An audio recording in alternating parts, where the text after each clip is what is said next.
As you know, we here at the Third Life Crisis podcast do our best to put episodes out quickly for our listeners.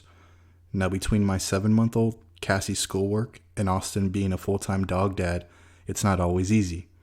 That being said, the episode you're about to hear was recorded early on in the pandemic we are all going through and is not up to date.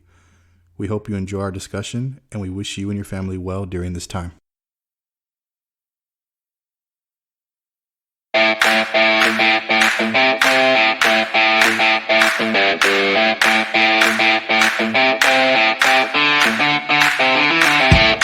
Hello all, and welcome back to probably the most inconsistent podcast show out there right now. That's right, we are the Third Life Podcast. This is a 1-hour show where I, Austin, sit down with my best friends and discuss any and everything as we navigate adulting and living in our 30s and a pandemic, pretty much. You can find this lovely show anywhere you listen to podcasts. Just search Third Life Crisis.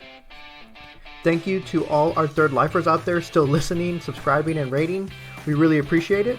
But for now, let's get this episode 49 started. And I will do so by introducing my hosts. We have Cassie, aka the Quarantine Queen, and John, aka Mr. Social Distancer. How are we doing today, guys, on day 10 of the epidemic? Oh, sorry, pandemic. What's going on, dude? We're surviving out here. Day 10?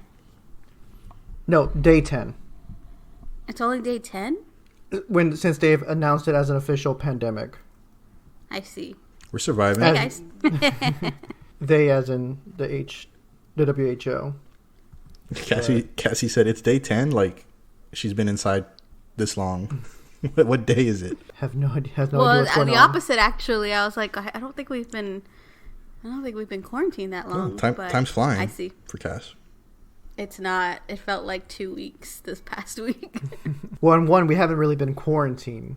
Other states have been issued shelter in place, but Texas is still open. Oh yeah, stay at home orders. Yeah, I mean there is in Texas, depending what county you're in, different rules about how many people can gather at a time. Some places it's 5, some 10, some I believe still like 25 people. Basically, COVID-19 coronavirus is devastating the world.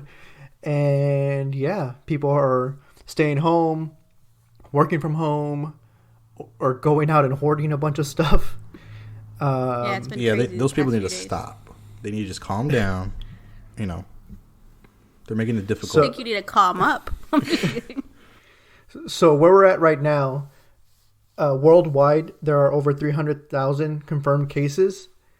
Out of those, 94,000 have recovered. And as of right now, 12,964 people have died worldwide from the coronavirus. The country leading in the death count is Italy at 4,825, then China at 3,255, and then Iran at 1,500, and then fourth is Spain at 1,300. In the U.S., there are 25,045 confirmed cases. Out of those, 147 have recovered, 296 have died, and the rest are still obviously in the hospitals. Dude, that's crazy to me. Like, I mean, we know anyone who's been watching the news knows what's happening. I mean, even if you haven't been watching the news, you probably notice, right? Mm-hmm. It's everywhere. Like, it affected website, your work. It affected everything. But I was going to say, everything. It started over there overseas, and it's crazy how like it freaking is over here now. Like, people traveling. I don't know. Just to think about it. Globalization. You can get anywhere in a matter of hours. No longer days. You can fly anywhere and be somewhere in an hour or 2 or 3, or at least within the 24 hours. So yeah, it just spreads. By the time they know what's going on, you don't know how many people that person's already come into contact with, how many people those people have come into contact with. And then obviously right now you're trying to shorten the curve, flatten the curve and all that stuff. So that's why we're indoors. That's why everyone's hopefully washing their hands more diligently It's crazy. It started. I remember hearing about it, about this, virus in Wuhan, China, and I remember my mom texted me because of China, and obviously we've been to China, and I remember saying, "Oh, Wuhan, that's very far, or not very far, but it's in the west side of the country. Like China's a huge ass country. Imagine the United States. That's pretty much like how big China is, right? So, I saw it. I was like, oh, okay, Wuhan. That's in the west. Like that's nowhere near any of the cities we went to. We went to Beijing, Xi'an, and Shanghai. That's nowhere near. But then this virus just it spread real easily. And obviously, there's so many people in China, it just like a fire, and went to all the major cities, and then from there it just continues to spread as people travel. I think what's scary is that they don't show symptoms, and so, you can be carrying it and giving it to people. I mean, like similar to when, I would go see the dermatologist and I'm breaking out, and he's like, well, what have you been eating, drinking, wearing perfume product in the last few days? And it's like, I can't remember everything in the last 48 hours. I can't imagine someone coming into contact for the last 14 days, let alone hours, having to think back of all of the stuff and people they've interacted with. Right. Who you've seen, where you've been, what you've ridden in, who have you, your whole day, really. Days. Multiple days. Yeah. And then you see how different governments are trying to take care of it and work on the situation here. And you see like Italy, where everything's failing. Everything, the response wasn't as swift, and partly because it was obviously, like I said, a novel virus, but they're crumbling over there, and they're having to make those tough choices of who gets to live and who has to die that day, because there's not enough equipment for everybody. So how long did it take before you realized? Because I think everybody goes into these stages of like, oh, okay, this is real type thing. And like at work, there's some people who are like, oh, I'm not really that concerned, a week ago, 2 weeks ago. And then you have people who are like, no, we need to prep for this. And it wasn't until like, the internet's pretty scary. I wouldn't recommend it when something like this is happening to go and read everything. But I went down a rabbit hole and I was like, okay, this is serious, guys. Like I started to, have that, oh crap, like I wouldn't say panicky, but, worrisome. Last week for me is when it was starting to seem real. Today's what today? Today's the 21st, Saturday. Last week around Monday, Tuesday, around the 9th or 10th of March, we were at work and we had a meeting, and they were talking about how they're going to start implementing the work at home for a few individuals only, just to test it, in case this escalates. Contingency. Right. Like it was just a talk like, just in case this happens, or, it comes close, or, something happens in the city or in our building, it was just like the beginning talks or whatever. And then we had another meeting later on that week of the people who were going to do it. And that was it. It was like 4 or 5 people out of like 20 or something people on our team. And I remember telling Austin, I told my wife Jessica, I said, I guarantee by this time next week we're all going to be working from home, because every night the news was coming out. I feel like every day there's a press conference, either a national one from the president or a local one from the governor or the mayor. Like I feel like every single day there's a new press conference, and they're keeping people in the loop, which is good. But like numbers are tripling, doubling, or doubling and tripling, and they're just raising and raising. So for me, last week when we had that meeting, I was like, okay, this must be serious, because they would never consider us working from home. Like that's not part of what we need to do. I think it got real when obviously, like I went and looked at stuff on the internet, but when they started shutting down schools, the universities that were closing down, or I guess it started, like you said, slow, and then it kind of spread really quickly. They shut down or extended spring break for schools, and I was like, okay, this is getting kind of serious. And then it was like one school here, one school there, and then in Texas, and then it was just like overnight, every university, college was telling their kids don't come back to school. And to me, that's an insane concept. It did seem overnight. That doesn't happen.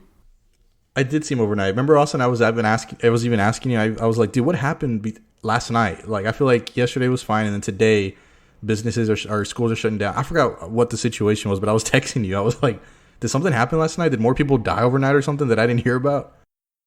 It's a variety of things, right? They keep talking about how now we're having more tests and there's more tests available, so more people are obviously going to test positive. There's more tests to get to people.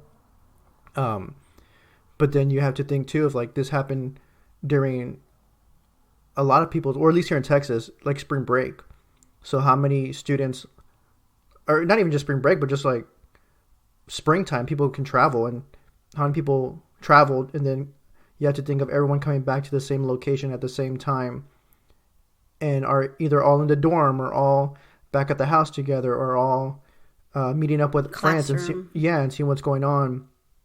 And so you have that going on, and then you have the kind of like we don't know what the illness is, how it presents itself, and it kind of like led into a weekend, and so you get that you get like those people who might feel sick, might not, but let's rest it. Let's see how I feel over the weekend. Maybe it'll just go away. It's just a cough or something. And then, bam, come Monday, it really hits. And it's like, oh, no, I need to go to the doctor now. And so I think it was just a lot of things. Yeah, I think what was scary going back to the testing is that there weren't enough tests.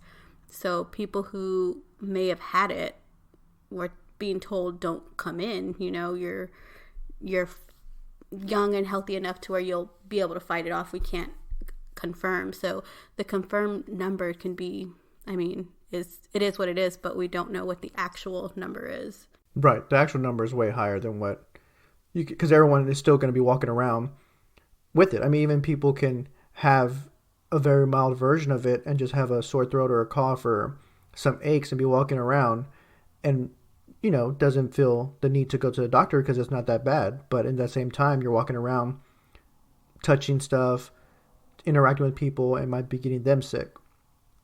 So, yeah, the number's going to continue to increase as we get more tests and more people are aware of the situation and decide to go in and get tested and go through the process. But it's an ongoing thing. You hear people, they don't know when the end is in sight, right? April, May, June, some August, some are talking more months than that. And that was the scary thing when it came out. It was like, oh, we're just extending spring break for a week. And then like the next day, they're like, nope, or don't come back to campus until we let you know, kind of thing. And again, luckily, I think here in the United States, obviously, I don't think you can ever fully react to a situation in the appropriate amount of time. Like, we clearly could have moved faster. The government could have moved faster. But it's hard when it's something new. But we have a good infrastructure here where even though people are buying shingles of toilet paper and, soap and Purell, like we're not going to run out. Not everyone is sick. Practicing social distancing and washing your hands and staying home if you are sick or working from home if you can helps out a ton. Like that helps out so much because you're not spreading it, or you're limiting the people you can come in contact with to spread it. So, it's not like we're going into a part where we're not going to have enough food or, water or anything like that. Hopefully it doesn't come to that, because I don't think it will. I think I'm gonna expire real quick. No, it looks scary when they shut casinos down, airlines down, cruises down, restaurants are only drive-through, or you can't dine in. But again, those are all like normal, maybe slightly higher than normal measures to try to contain the spread. It's just hoping and relying on people to stay in and not go out. It's crazy. It's affected literally everything in life. So day out and day in. So how's it affected y'all's life? John, you said you work from home now. Yeah, just like, I guess I'm fortunate because I keep hearing more and more now how people are not some people are not able to work from home, or what do you call it? They're being let go. Losing their jobs, yeah. So right. Luckily, right, we have the ability to work from home. I don't know anybody who's lost a job personally, but other than the working from home, which hasn't been bad, I read an article yesterday, and it was just like, how to make working from home a little easier. And the first thing I read was stick with your routine. And that's the first thing I did before reading the article. I said, I'm still going to wake up at 5:15 in the morning. I'm still going to shower. I'm still going to change. I'm not going to stay in my pajamas or anything. I'm going to set breaks and stuff like that. And that's what I was reading later on. How that's probably one of the best things to do is stick with the schedule. I've done the opposite of that. Go on. It is difficult, I would say, being here with the baby, because obviously, and Jess, my wife, it's because you're here with other people versus in a work environment with coworkers who don't really talk house stuff, but we tend to the baby. My sister's been here watching the baby, but we hear the baby crying, so Jess will stop what she's doing to help, or I'll go and see what's happening, and those little distractions are making their way into where we're working, and not really affecting the work, but it's a little different. And they've even said it at our job specifically. I don't know if y'all's, but production or whatever quotas or whatever numbers we need to meet for the week or for the day, they're gonna scale them down a little bit because they know it's different working at home.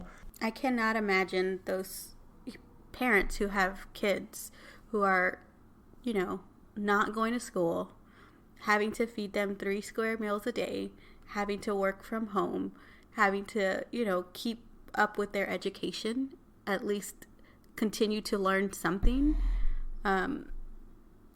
I cannot imagine being one of those parents and having to juggle literally everything at the same time. Yeah. When you go to work, that's your work. When you drop them off at school, they're at school to do that, learn. You're at work to work. And then, you come home to be together, family time. You don't have to cook as many meals. I cannot imagine the amount of stress some parents are going, and then having multiple kids at different school ages, learning different material at different levels. I don't know if I can teach, those type of subjects. That just sounds very difficult. I agree. I think I have it worse though. Go on. Every day that I work from home, I gotta sit at the table and work. And my dogs just look at me like, why aren't you on the couch holding us? They're not used to this. And for 9 hours, I'm just sitting, working, and they just don't know what to do. Every time I get up to get something to drink, to go to the bathroom, to just stretch. I think that's just with you. They get so excited. I'm here alone, oh my gosh. People with kids at home, sure. But people with dogs at home, y'all know what I'm saying. Mm-hmm. Breaking their little hearts every day. The total opposite. I will wake up and I'll be out here for hours and they're still in their bed asleep. They don't even move. That's funny. Don't even notice that they're here. No, but I'm sure it's hard with the kids. We have coworkers that they have work to do. They have their kids to homeschool now. And they're also in school themselves, like going to earn another degree. Mm-hmm. And so it's just, having that extra bit of, or actually not having that separation of home and work when you have a child, I'm sure is insane. It's just me and you here at home, and having to cook even just 2 meals a day is exhausting. I mean, I am not even joking. I got up, cooked pancakes. We did work. I had coffee making. I was like, okay, this is going to be good. We're sitting apart from each other, working on our own stuff. Lunch came, made lunch, again, working on our own stuff. It was 5 p.m. I was asleep on the couch for hours. I was exhausted. Cleaning and cooking and doing work at the same. I still had homework. I'm so behind on my homework. I was exhausted. I told Austin, you could have 2 meals a day because I can't cook 3 meals a day. So I'm so sorry. Well, maybe I can hit up one of those schools that are giving out free food for students. Jess was tired the first day working from home too, which officially was on Thursday for her. And I told her, I said, you're tired because you kept getting up to talk or to help my sister with the baby. And I was like, my sister's done this before. You don't have to get up every time she cries. She was just always getting up and helping my sister. And I told her, like, if you weren't here, my sister would still figure it out. And then by the end of the day, she was like exhausted. Yeah, I think that's the mother, imagine. I don't know. I think that's the mother instinct in her. She's not just gonna let her baby cry. Well, she wasn't really crying. She was crying sometimes, but she was also whining, and she would help her, like, I don't know, give her water, like a cup of water. Like, I told her, I said, if you weren't home, there's no way you would have known this was happening, and my sister could handle it. As of right now, I worked out a schedule with work because what we need to do at work will require someone to be in the office for particular reasons. And so we worked out our schedule to where my days to be in the office are Monday, Wednesday, and then the rest of the days I can work from home. But what I've been doing is actually getting up, not earlier, I've been getting up at 5. And then I've been clocking into work at 6 a.m. And then I'll work from 6 to 3 straight, like the normal 9 hours, take a lunch break. And then from like 3 to 5, I'll be off and on, but mainly more on just in case anything happens since it's still within the 5 p.m. And then after 5, I'll do what I usually do. It just, monitor emails to see if what's going on. So it's changed, but I've always told like people that have asked when they realized I'm a morning person, I'd much rather go to work at 6 a.m. and get out early than go at 8 a.m. So that's how I've changed it for what I'm doing here. And on the days that I go to work still, on those Monday, Wednesdays, I'm getting there like around 7:30. So still a little early. But that's just also the nature of like the work we're doing. Most of that stuff has to be prepped beforehand. So it's just making sure that everything is good to go for the day or the following day. But yeah, then the rest of the day is just me having to stare into my little dog's faces as they don't understand why I'm not sitting down on the couch. You could sit on the couch. I can't. If I sit on the couch with my laptop, there's no way. All the dogs would be on me. I couldn't move. I have that little tabletop thing. But they would still want to be on me. No, they just sit next to you. They'll be okay. I feel like that's worse. I'd rather sit at my desk and do work and have them stare at me and then walk away and stare at me than be on the couch and have them right next to me, like so close but still so far away, They're fine. They're okay. They're but not dying. Jeez. But that's how been going on. Do y'all think this is going to get worse? The situation, not just the virus, but like just... I think in some states it is that aren't taking it seriously. Like people who are still going out for spring break and partying it up. Well, I mean, that's here. Texas hasn't ordered, a stay-at-home order like those other states. I think there's only 3 states that have done that. No, I'm saying like students in Florida, Miami, they've continued knowing what they know. I think when our spring break was happening, students were already out. They didn't realize until they started telling students not to come back to school. This has been happening for, a week and a half now, and there's still people out there partying. Yeah, some people aren't taking it. People are very aware, yeah. They're not taking it seriously, and it's a shame, right? Because obviously if you can survive it, that's great, but the person that you come in contact with who could be 80 or have an immune deficiency, they wouldn't be so lucky. Mm-hmm. But people are dumb. They're not heeding to that. I think it'll start getting better, or at least it'll start like they said, flattening the curve.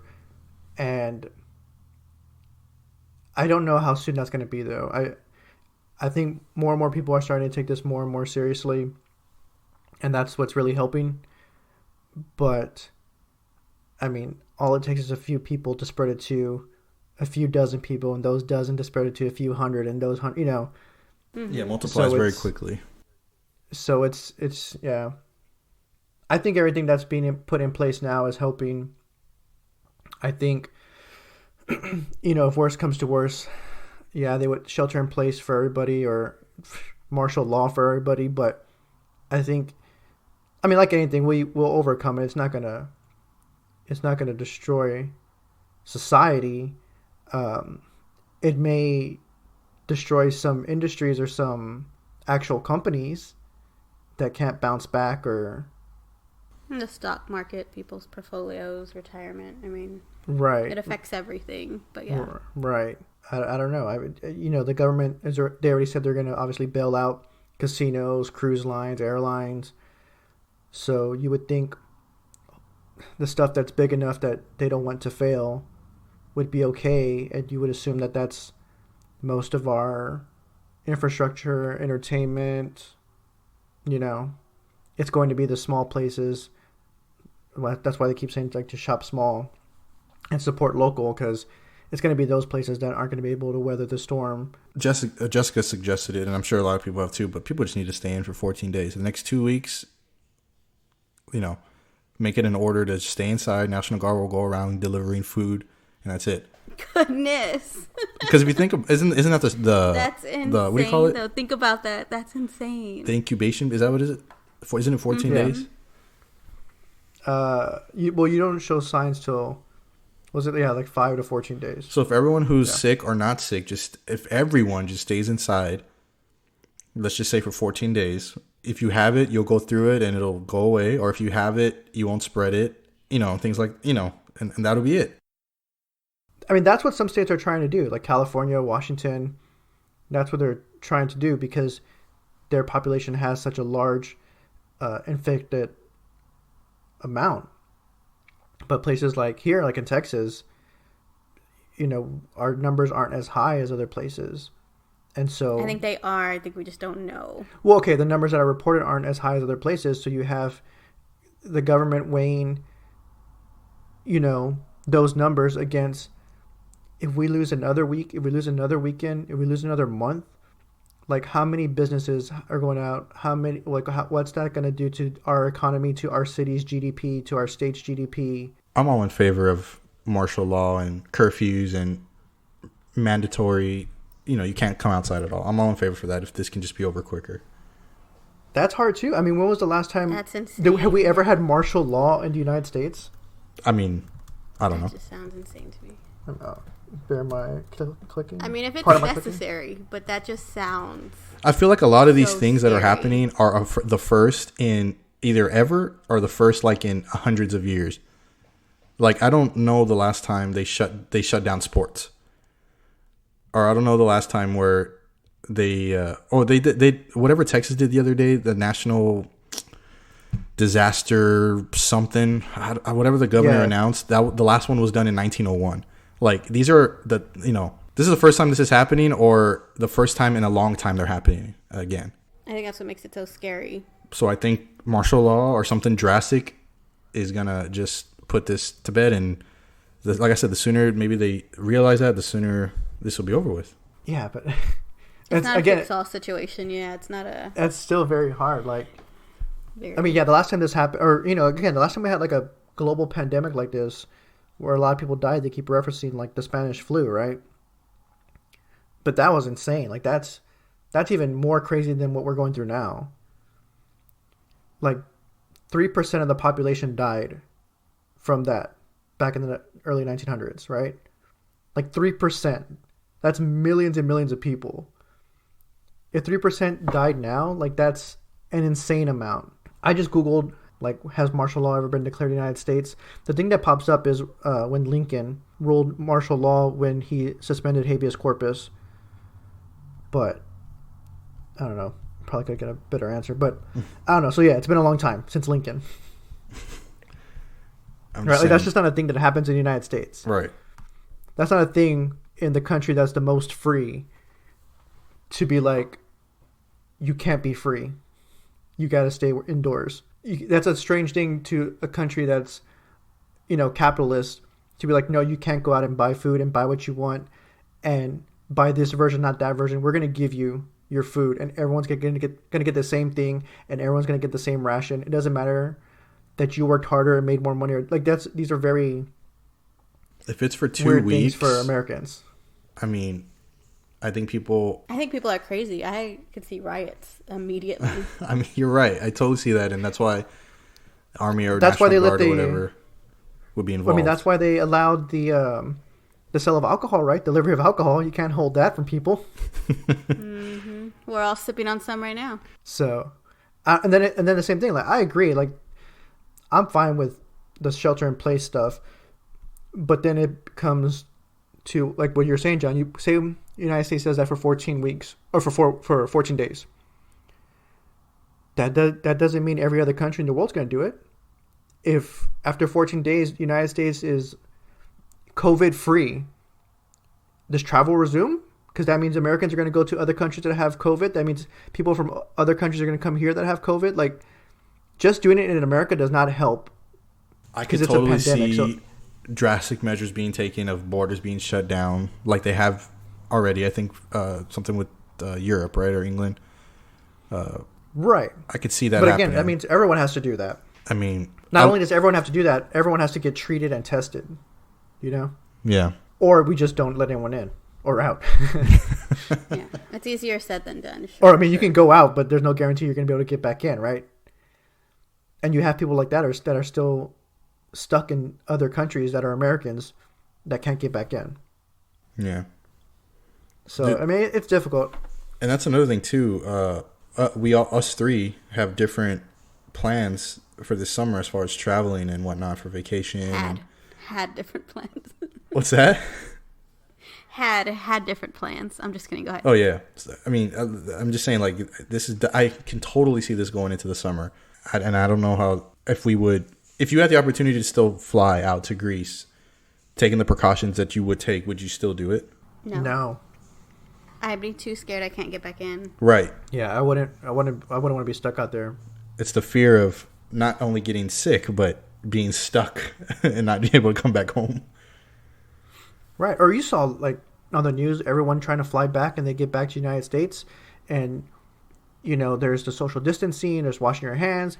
But yet everyone needs to stay in line right here as we get you through customs, right? Like hundreds of people in line at the airport just breathing and coughing on each other.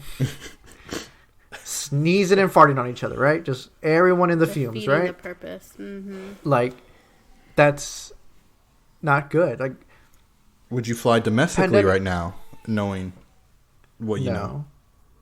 No. I mean, I know Texas, where, you know, there's some other states that are worse, but I wouldn't. Would you drive domestically? I'll drive around Fort Worth. I mean, we're still going around Fort Worth. We're doing pickup. We're calling in orders. Still trying to support the businesses here. Yeah. But Gus's fried chicken. Went to Gus's yesterday. We went to Wild Acre Tap Room. They opened up a tap room right next to work, actually, just recently. And it's like, damn. Like, obviously, that's a small one. But, like, they just opened up, and now this happens. And so we went by, did a drive. I picked up some beer, supported them. I'm trying, when we do these different pickups, I'm trying to tip a little bit more just to help people out. Nothing crazy. Like, and again, nothing crazy at all. Like, usually I tip 20%, but now I'm trying to tip like 25%, 30%, just to try to give some extra, like just something, you know? But I don't know. On the Nextdoor app, you can signify yourself as someone who can help out. And I think Cassie and I are going to do that. So if there's anyone elderly or sick in our neighborhood, we can let them know, like, hey, I'm good. I can go to the grocery store for you. If you need something, let me know. I can leave it on your door. That's nice.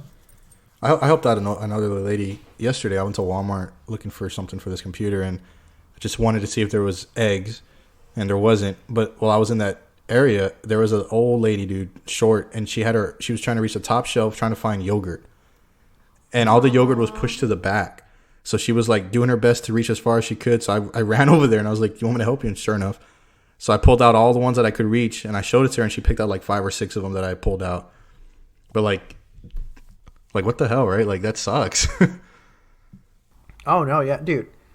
To be old at any time sucks, but during a pandemic or anything where you have to, like, it's not ideal right now. Fend for yourself, or no, it's not. Or fend against society, like, yeah, it's difficult. But I mean, this whole podcast is going to be pandemic related. Go ahead, Cassie. I was going to say, any silver linings. I mean, let's look at the bright side type of thing. Not like I'm glad this happened type thing. Thank God I don't have to go to work anymore, right? No. I saw that Italy, right? Gas. Italy. What's that? Save on gas, not going to work. Italy's waters are supposedly clearer, right? Like I've seen that in a couple of things on social media. Like Pollution. yeah, the pollution's yeah. gone down like it- crazy in those populated areas. Yeah. In China, like their pollution went down an insane amount from them, like everyone just staying indoors. That's insane. I mean, yeah. Yeah, it's great. I mean, it's crazy. Like nature can bounce back if you just give it a chance. Oh. There's a show. I don't even know if it's still on TV. I think it was called like After People or something like that. But they would take like different cities and project what the city would look like in one. Like if everyone in the Earth disappeared for whatever reason, and they would show how like that city would look in 1 year, 5 years, 10 years, 100 years, 1,000 years, you know. And it was always ended the same, but basically, eventually, like the nature just reclaims everything. It doesn't matter that it's concrete or, you know, what they have like nuclear reactors. Even if they fail and explode and you know nuclear fallout, eventually 10,000 years, 100,000 years, like eventually everything will bounce back. You just gotta give it a chance. So Yeah. that's cool seeing like different places bounce back. I think I would like to hope that people will remember and shop locally and wash their hands more and better. Be careful. I think the appreciation of certain jobs that people weren't aware of, you know, like everybody always says how underappreciated teachers are, but it's not till like your kids are trapped in the house with you and you have to teach them. It's where like, wow, that's a big eye opener type thing. Even just simple jobs like stocking, truck drivers, obviously the medical. That's what I was gonna say. Like shout out to everyone working at any type of retail or food establishment or at grocery stores or you know even big chain. Like shout out to everyone restocking and just being out there. Mm-hmm. Yeah. Yesterday when we went to go pick up some stuff Jess ordered from the Pearl, the farmer's market there, and she made a comment, and I agreed with her after. I didn't think about it because you know the Pearl's the Pearl. The Pearl's, you know, a lot of people, nice looking area. And you know, real lit up, you know, just real lively. And we drove into that place, and there's a security guard blocking the way, and he's like, you know, where y'all going? And I told him we're gonna go pick up what we ordered, stuff we ordered online. He's okay. Follow those signs, stay to the right lane, put your hazards on. I'm like okay, so we started driving down. We're in the Pearl at this point, and yesterday was cold. It was gloomy, you know, so it was real like down already with just the weather, and then there was no people around. And then, you know, you turn around and there's people in masks and gloves and they're outside delivering the stuff that you ordered. And there's like maybe one car in front of us. And Jess was like, this is real like apocalyptic Hunger Games style. Like the weather, the way the people are dressed, you know, the population is nobody here. That's somewhere where that's usually populated like crazy. So I thought, what was that? Was that a cough? Mm-hmm. Sir, I need you to quarantine for 2 weeks. I coughed in my elbow, or what do you call it? Excellent. Yeah. No, that's right. Thank you for bringing that up. That is a tip. Do the 5, people. Number 1, hands. Wash them often. Number 2, elbow. Cough into it. 3, face. Don't touch it, nasty. 4, space. Get away from me. 5, home. Stay if you can. Thank you. Then I've never heard those. I mean, I've heard them, but not like as a list in the same list. Huh. Well. And there's another thing too that my uncle brought to my attention, and I started realizing this too. But there's no ammo anywhere. Everyone's buying up all the ammo for everything, mostly handgun. There's still shotgun and rifle ammo, but there's no ammo for handguns anywhere. They're all sold out. Well, that's the thing too. Like, ammo's another thing where it's like. Ammo, toilet paper, like you don't need to be stockpiling this stuff. You can have whatever you have, but you don't need to stockpile it. Because that's the other thing too. people are going to overbuy, and then it's like we come out of this and it's like, well, fuck, now I have all this toilet paper. What am I going to do? Like, I just wasted all that money. Like, that's money that could have gone to other stuff. Or if this doesn't get better anytime soon, and this is the beginning of the end, those guys are going to be laughing at us. I told Cassie, like, I've had people ask me, like, are you worried? Are you concerned? Like, why aren't you not hoarding but buying a little bit more? And one, we are buying slightly more. But two, like, if for some reason we stop getting paychecks because of work, if their water gets turned off, like, at that point, the world is in a much worse spot that having extra toilet paper is not going to matter to me.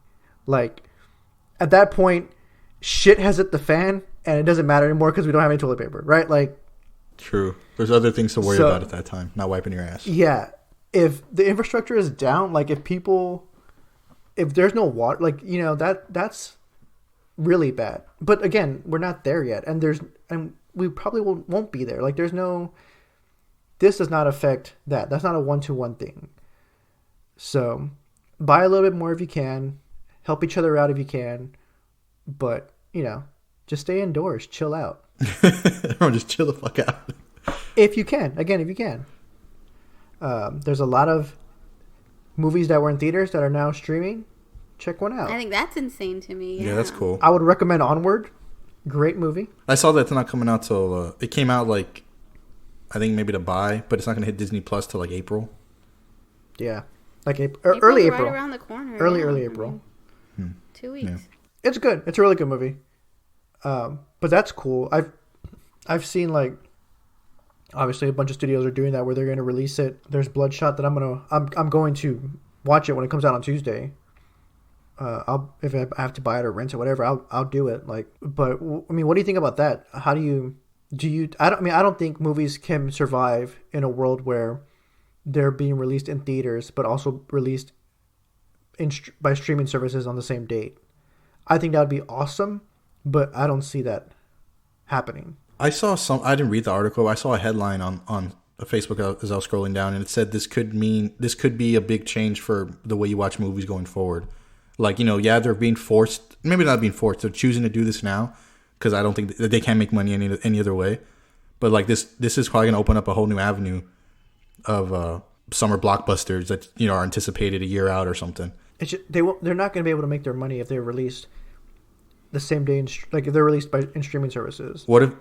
So you're saying they won't make the same money if they were to release in the theater and streaming services later on, or just streaming services indefinitely? Just streaming services. Okay. Just streaming services. Because, you would have to charge an insane amount. Well, I feel like they are charging an insane amount. You said they're charging about $20 right now? Yeah.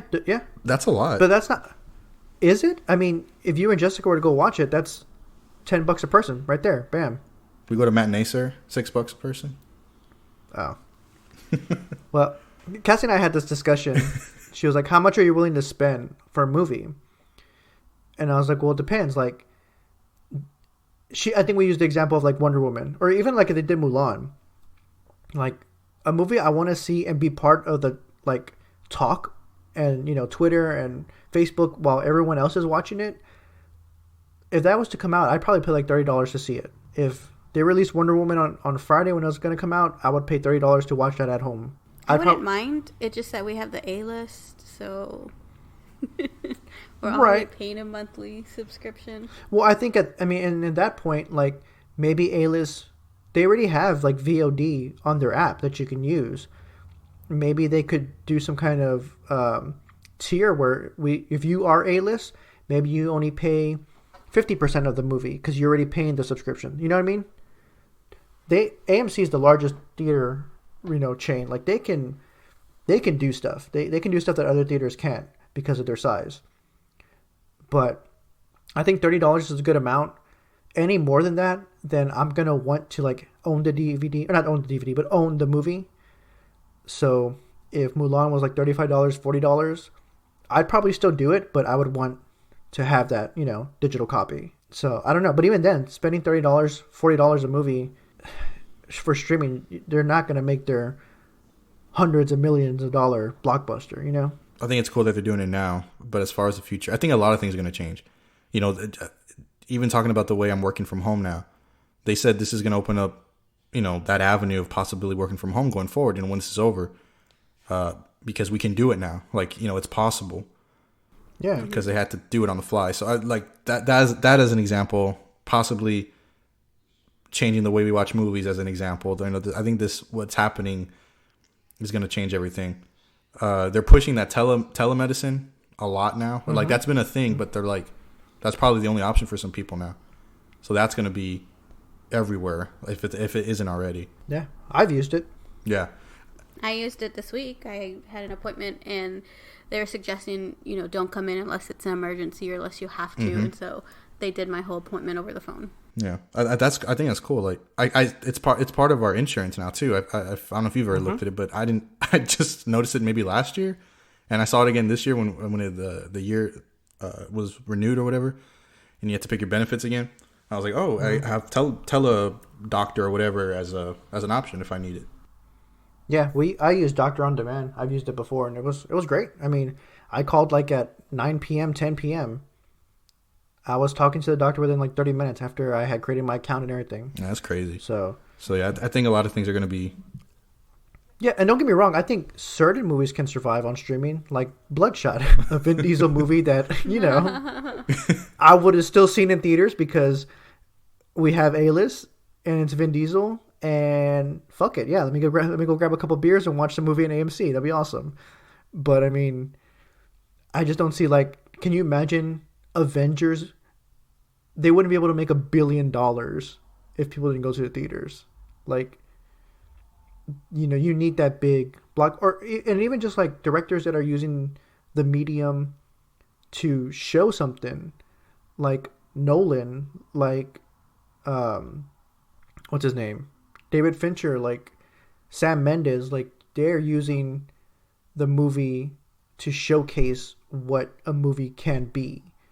That's and true. You want that IMAX shot. You want that Dolby Atmos sound. You want that, what's a D-Box thing. Like you want that experience. Like short of that experience, you're not going to get that anywhere else. You can get it at home, but you're going to pay a heck of a lot of money to fit your house that way. Right. And then the next step from there is like going to an actual amusement park like Disney World and being on a 4D ride. Like seeing a movie, I go back because you had mentioned it, watching 1917.